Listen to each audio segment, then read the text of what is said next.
Now let's move on to the piggy bank concept presentation. Here is how it works.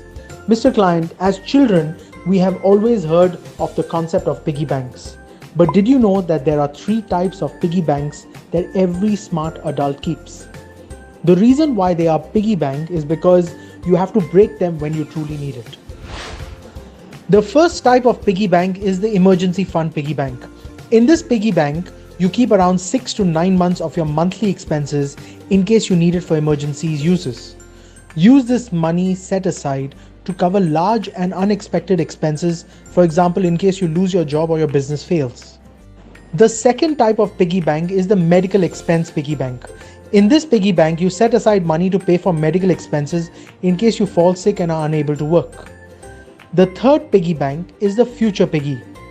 In this piggy bank, you keep 3 things. Number 1, money that you want to use for retirement.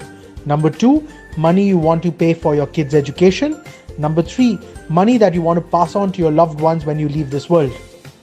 Now ask yourself, do you have all 3 piggy banks in place right now? And if your answer is no, then don't worry, we will look at it together. I want you to keep the emergency piggy bank with you, and I will work with you to make sure we maximize the value in that medical expense piggy bank and the future piggy bank until the point that we have to break it and use it. Sounds good? Remember, directly after each concept, transit to introducing the rule of thumb.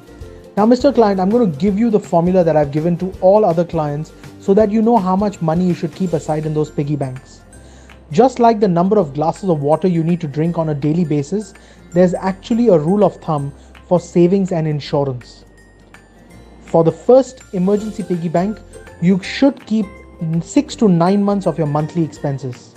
For the second medical expense piggy bank, you should save enough in it to make sure that 5 times of your annual income is in the piggy bank and it protects you due to an illness. For the third future piggy bank, you need to save 20% of your income towards your retirement, 5% of your income for your kids' education, and enough to buy insurance which covers at least 10 times of your annual income in case of death.